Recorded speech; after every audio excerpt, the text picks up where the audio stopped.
আর তোমরা অন্নপূর্ণা ভান্ডারে আবেদন করতে পারবে না এবং স্ট্যাটাসও চেক করতে পারবে না। কেন, কি হলো, এ নিয়ে এই ভিডিওটি।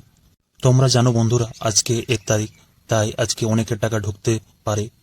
অনেকের কি, যারা যারা ভালো করে ফর্ম ফিল আপ করেছো ইনকোয়ারি অফিসার দ্বারা, আর যাদের সবকিছু ঠিকঠাক হয়ে প্রুফ আছে, তাদের আজকে টাকা ঢুকেই যাবে। কিন্তু যারা আবেদন করেনি এখন পর্যন্ত, তারা কিন্তু আর আবেদন করতে পারবেন না। এবং আমরা যে স্ট্যাটাস চেক করছিলাম ওয়েবসাইটে গিয়ে, সেটিও আর চেক করতে পারবেন না। তো এটি কেন হলো, সেই নিয়ে এই ভিডিওটি। তোমরা জানো অন্নপূর্ণা ভান্ডার নিয়ে কতগুলো সমস্যা তৈরি হয়েছে।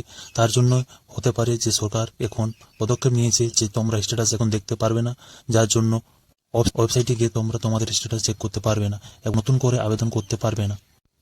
কারণ স্ট্যাটাস পরিবর্তন হওয়ার সাথে সাথে যদি কোনো ত্রুটি হয়ে যায়, তাহলে অনেক সমস্যা তৈরি হচ্ছে এবং ঝামেলা তৈরি হচ্ছে, যার জন্য সরকার এখন ওটি বন্ধ করে দিয়েছে।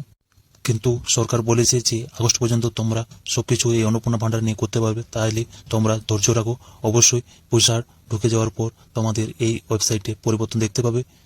তার জন্য তাড়াহুড়ো করো না, ধৈর্য ধরে থাকো। চলো দেখে না যে ওয়েবসাইটে এখন কি দেখাচ্ছে।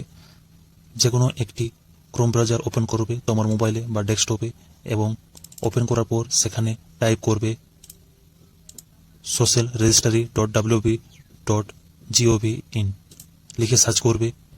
সার্চ করার পর প্রথমে যে লিঙ্কটি আসবে ফ্যামিলি লেভেল ডাটা কালেকশন, সেটিতে ক্লিক করবে।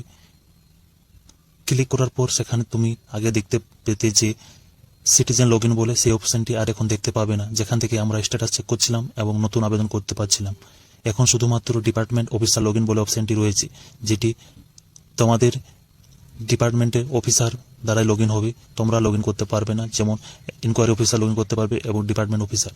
তোমাদের যে সিটিজেন লগইনটি ছিল সেটি আর এখন দেখতে পাবে না। তাই তোমরা এখন তোমাদের স্ট্যাটাস এবং নতুন আবেদন করতে পারবে না। এটি এখন এই ওয়েবসাইটটিতে চেঞ্জেস এসেছে। তাই তোমরা 1 থেকে 7 তারিখ পর্যন্ত এখন ধৈর্য ধরে থাকো, তোমাদের টাকা ঢুকে যাবে, যাদের অ্যাপ্রুভ এবং সব ঠিকঠাক রয়েছে। এবং কিছুদিনের পরে হয়তো এটার আপডেট চলে আসবে, যাদের ভুল থাকবে তাদের জন্য। তাই তোমরা এখন তাড়াহুড়ো না করে ধৈর্য ধরে থাকো এবং তোমাদের ব্যাংকের খাতা ও ডিবিটি লিঙ্ক ঠিকঠাক রাখো। ভিডিওটি ভালো লাগে থাকলে অবশ্যই লাইক করবে, বন্ধুদের সাথে শেয়ার করবে এবং চ্যানেলটি সাবস্ক্রাইব করে রাখবে। ধন্যবাদ।